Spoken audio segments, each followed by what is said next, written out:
Magandang umaga mga kababayan and happy Valentine's Day po sa ating lahat. Sana ay maligaya ang inyong mga puso ngayong araw na ito, ang month ng nagmamahalan, pagmamahalan at nagmamahalan. Sana all. Ayan, pero hindi naman ibig sabihin ng wala kang jowa o wala kang uyab, hindi ka na magse-celebrate ng araw ng mga puso. Pwede mo i-celebrate yan kasama ng iyong pamilya, ang nanay, kapatid, kaibigan. Basta usapang pagmamahal, hindi lang naman tinutukoy dyan ang may jowa. Diba? Happy Valentine's Day to all. And sana ay maghinay-hinay sa pagkain. Hindi, joke lang. Okay, Happy Valentine's Day po. So yun na nga, nandito kami ngayon sa bahay ni Kuya Jimboy, yung nasa sa likod nyo po. Ito yung bahay niya. Good news dahil nag-start na po ang bahay po ni Kuya Jimboy. Ginagawa na. Mamaya pakita namin sa inyo sa likod dahil nagko-construction na ang ating panday, si Eder, at may mga kasama po siya. And I would like to thanks lang kay Tita PB Lab, ang sponsor po natin sa pagpapagawa ng kanyang bahay. Okay, so itong nakikita nyo na bahay na ito ni Kuya Jimboy ay pansamantala na lang nila itong matitirahan dahil mula ngayong araw, bibilang lang tayo ng ilang days, matatapos na ang kanilang bahay. Hi Kuya Jimboy! Pugong biyahero, ang hero ng masa Pilipino. Umaga! Kamusta? Okay lang? Okay lang. Okay, so ngayon, nag-start na ang bahay niya. Okay, masaya ka ba? Okay. Okay ka lang ba? Okay. Nakainom ka ng gamot? Hindi pa, may pa tayo. Alas 12? Anong oras? Wala pa lang akong relo. Sorry. Siguro mga, anong oras na day? Maaga pa. Anyway, Happy Valentine's. Alam mo yung Valentine's? Kaya pala nakapula ka. Oo, kaya ako nakapula. So ngayon ay araw ng mga puso. Maligaya bang yung puso? Kahit walang uyab? Oo. O importante kasama ang pamilya na tayo. Tayo Happy Valentine's. Yan, importante kasama ang pamilya. Ito ay araw ng pagmamahalan, buwan ng pagmamahalan. Kaya swerte din yung mga pinanganak ng February. Kailan birthday mo, kuya? August pa. August pa. So, hindi tayo February. Anyway, so yun na nga, sinisimula na po ang bahay nila at nakaka-excite. Excited ka na? Opo. Okay, kahit paano po ay mababago natin yung bahay nila. Mamaya balikan ko lang si kuya, nagpapahinga siya. Dito ka muna kuya ha. Tay, punta lang kami dun sa pinapagawa niya pong bahay. So ito yung mga materialis na nabili. So mapapansin nyo, mostly bakal yung gagamitin natin. Kasi para mabilis pong magawa, so mga trusses ito na bakal. And pati kisame niya yung kasi may kahoy sana kaming gagamitin, kaya lang ang maliliit pa yung mga kahoy nila dito sa bundok at napakalayo. Malayo yung kukuhanan and medyo pinagbabawal na rin dito sa area nila yung yung pagputol ng mga kahoy. So kaya trusses matitibay naman yung gagamitin natin. At ayan, mga yero kompleto na po yung mga nandyan. May hollow blocks tayo dito. May semento tayo dito. And ngayon lang ulit tayo magpapagawa ng bahay na na may konkreto. So itong papagawa nating bahay na to, medyo hindi siya kalakihan mga kababayan. Maliit lang katulad nung aming napaganahan dati. Hi guys! Hi guys! Welcome to my world. Ano? Welcome to my world. Welcome to my world. Ano yung ginagawa nyo? Nag-asintada kami. Aasinta ba yan? Ay, Day, welcome to your home. Welcome to your kingdom. your dating welcome to your dating Old passion. world of passions. Ayan. Ano ba yung haliging gagamitin, Day? Yung 2x3. 2x3 bakal din Ay, nakaangat lang tayo sa semento? Nakaangat tayo Sa flooring? flooring ng sir, yung elevation ng lupa. Okay. Nakaangat yung flooring natin sa lupa. Bakit may diin? Lupa. Ano ka si Willie Chu? Shoutout pala sa kaibigan naming si Willie Chu. Si Daria Manila. Nag-aasinta muna po sila. And then, anyway, may plano naman po yan. Mamaya may magtatanong, bakit walang haligi na ganon? Bakit sinimento ka agad? Matibay na yan, sir. Matibay po. Ano po yung gagamitin dyan? Bakal. Matibay na po yan. Steel. Steel po yung gagamitin natin kasi yung lupa ni Kuya Jimboy ay maliit lang kasi wala po talaga silang lupa. So para lang mabago talaga natin yung pinag-aanohan nila, naglagay tayo dito. Yan o, kita nyo yung naka-layout. Ayan, steel lang po. Pero maganda po ito pag natapos kasi mayroon kaming mga modern keme ngayon na mga cladding na na style. Ay, nandiyan ka pala ka? Ay, nandiyan ka pala. Okay. Oo. Kailan ka magpapagupit? Di pa, sir. Di pa? Abot contract. Pagupit ng balbas. Balbas ba yan? Akala ko buhok yan. Buhok yan, sir. Ha? Buhok pa lang. Bumaba lang. Oh my God. Oo. Ay, dito ka rin pala nagtatrabaho, Day? Yes, da. Dati yan. Okay. Dati na siya dito nagtatrabaho. Na-miss mo talaga yung trabaho mo, no? Pang ilang araw niya na? Pangalawa ngayon. Pangalawa niya na ng araw? Magkano bayad niyo dyan? Saan? Dito sa lalaking to? Mahal yan. Mahal yan? Request kasi yan, sir. Request. Sino nag-request? Request yan ni Naldo. Si Kuya. Kuya, pasensya ka na ha. Nakigamit tayo ng lupa mo ha. At least magagawa ng bahay ng kapatid mo. Yes, sir. Maliit na kasi yung lupa eh. Kaya, pero trusses naman yan, matibay. Mga bakal yan.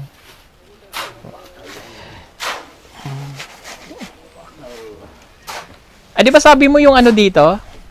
Isasaga doon? Yung bubong, sir. Dyan, nakasampaw dyan sa... Oo, para hindi kayo matuluan, Opo.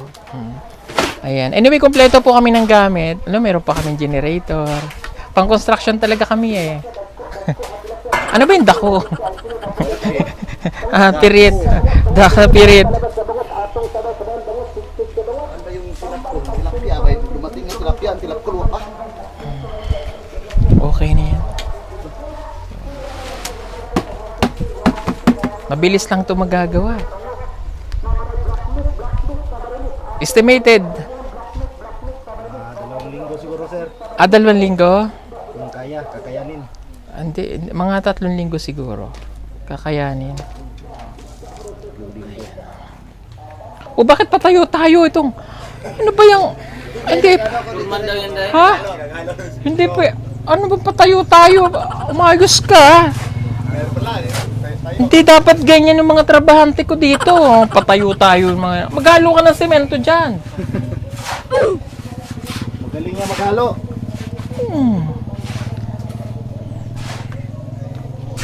Pero alam nyo, nung bata ako, pag nagbabahay-bahayan kami, ang ginagawa ko rin bahay, yung pangarap ko din dati yung maging construction. Ito yung Tagahalo. Tagahalo. Tapos nag-aano rin kami nung semento na maliliit. Hinahalo namin dyan.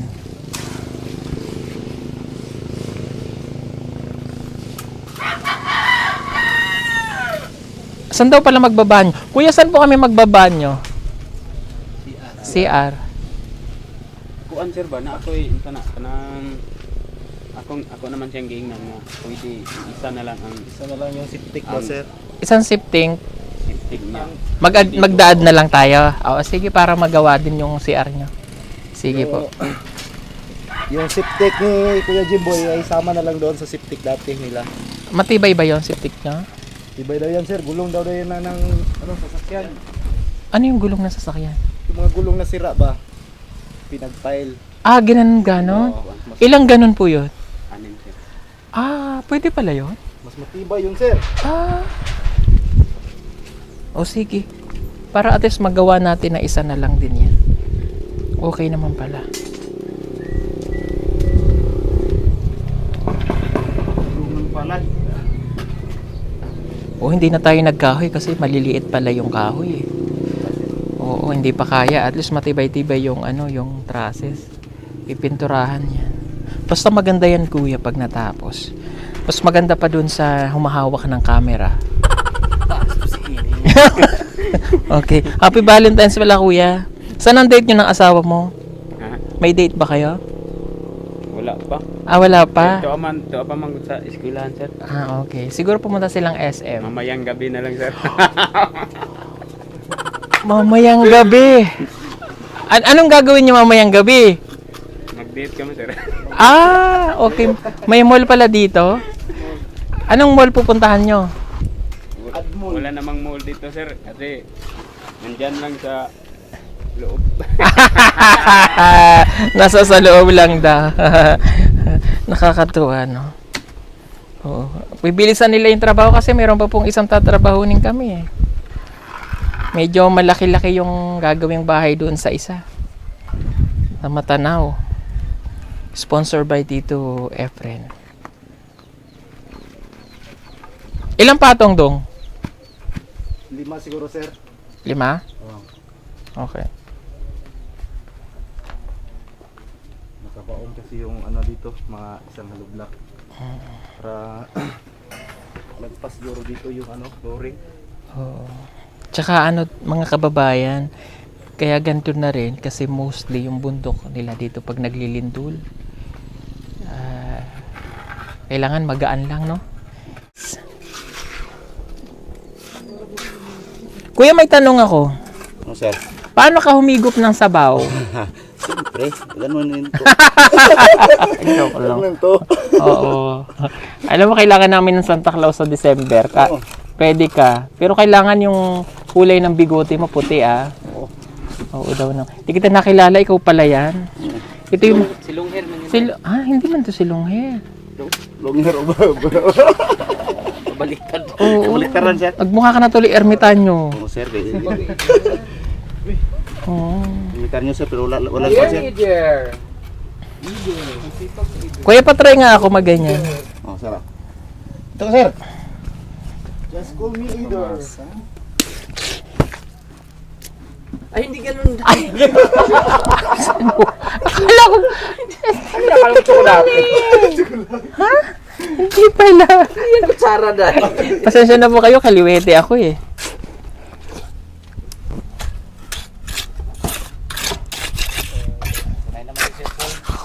Galing. May bagong ano tayo. May bagong mason.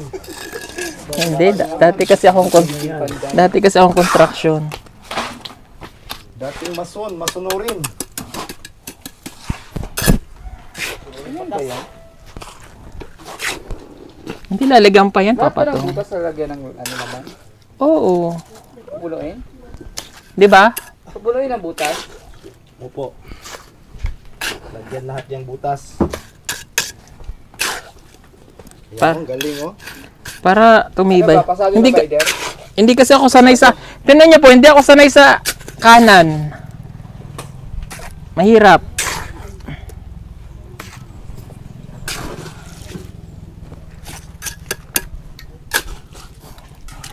Kinaliwa eh. Tulungan ko si Sir Paul. May bagong mason. Bagong mason to. Galing ng ano yan. Si Ider. Magkano sahod mo dyan, Ider? Baka hindi mo kayanin sahod niyan. Baka hindi ko makayanan yung ano, singilan nito. Ikaw na. Yung oras eh, no? Mapapabagal tayo. At least eh, naranasan ko ulit. Pag ikaw ang maso, naabot ng 1 buwan, hindi 2 linggo.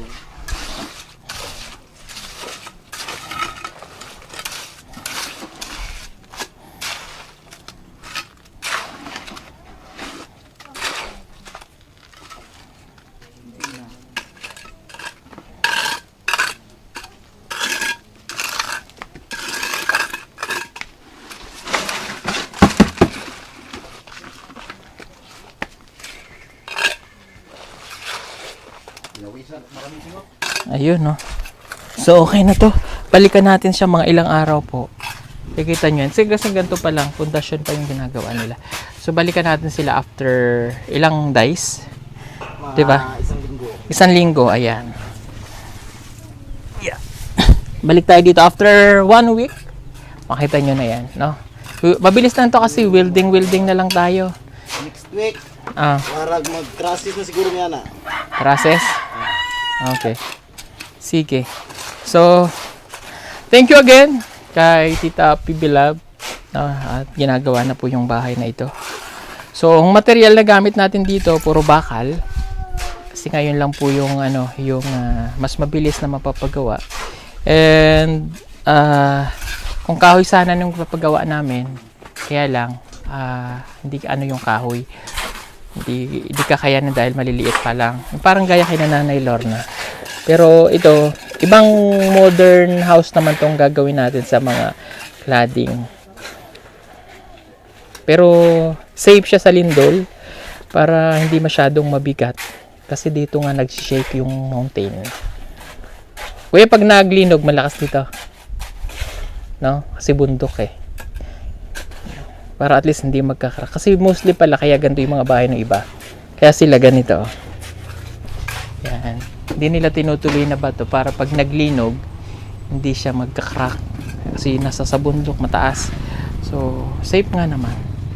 Actually, doon din sa Matanaw, mga kababayan, yung mga bahay doon, nakaklading. Mostly.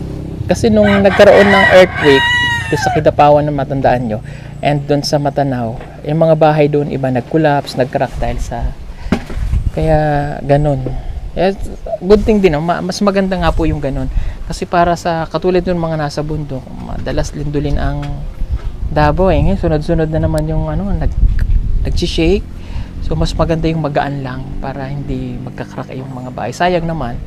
No, minsan kasi, mas napag-iingatan natin sila kung iniisip natin yung mga ipinapagawa, di ba? Kahit gaano katibay yan, kung mabigat yung lindol, babagsak pa din. Kaya ito, at least yung ganito, kung cladding, man, hindi gaanong mabigat, hindi magka-crack. Okay. So yan, tapusin lang natin after 1 week po, mga kababayan. Hala, yung anak ni ni Kuya Jimbo, yung para katuloy dyan. Para kang ibon. Wala, umakit yung anak ni Kuya Jimboy, babae, oh. Kagaling namang umakyat nun. Parang namimitas ka lang ng Namimitas ng papaya. Galing mo. Para kanyang aswang. Ingat ka day, ah. Gawa siyang puto. Kada siyang puto ba? Ang galing ay. Pagkatutubo talaga, sanay mo. Ang galing ng bata. Anak ni Kuya Jimboy, yung babae. Oh. Day, ingat mo, Day. Oh. Ala, Day. Ala, oh. Para kang aswang dyan. Lin! Lin! Dagan, Lin! Lin! Dagan! Lin! Dagan, Lin!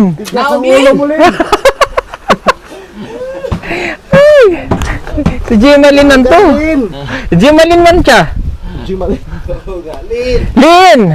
Asa ka, Lin? Dagan, Lin!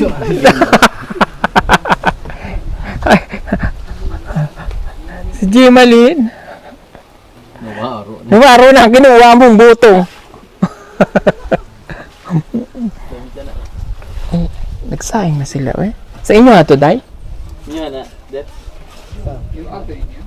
Hindi. Hindi pala sa kanila to. Ay. Dili mo nga tuloy.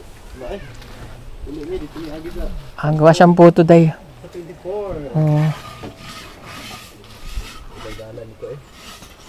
Oh, siya.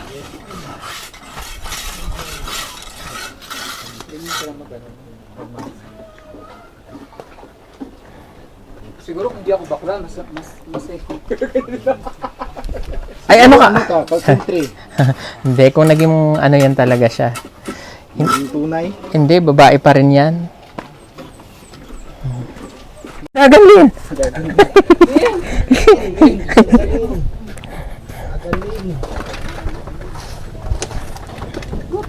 Ang galing niya, pag gano'n lang yung paa niya, ha? Nagbabalatan mo, Day? Balatan mo? Baltan ko yung isa, inumin ko yung sabaw. Masarap yan, no? Kan. Dagan, Lin. Oh, kay busdakan ka na. Dire? Asa magpalit? Dito lang? Baka magbiyak dito.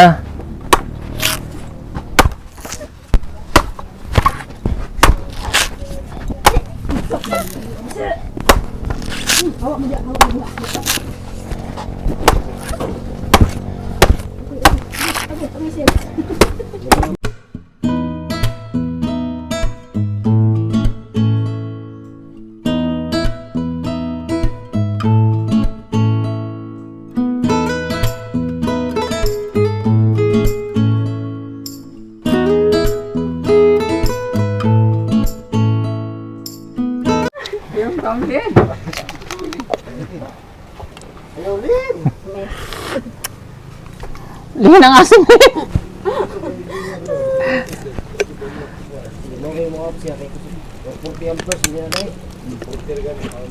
Ano natira, Lin?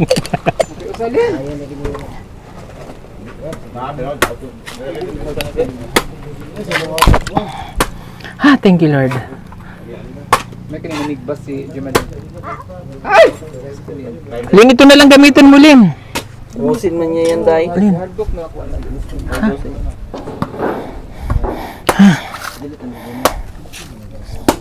Pamuti mo Lin, ha? O, ayan. At kami po ay may pupuntahan pa. Papaalam lang tayo dito kay Kuya Jimboy.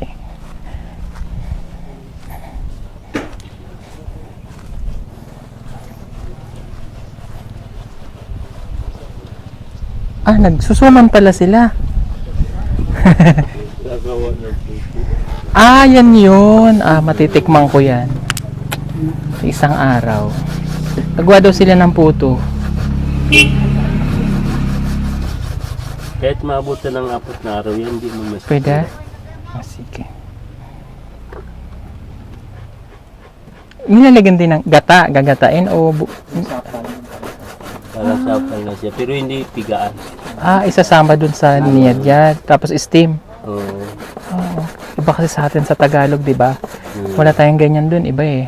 Sa atin yung suman talaga ng balanghoy eh. Mga taga Quezon mahilig din sa ganyan, pero hindi ganyan.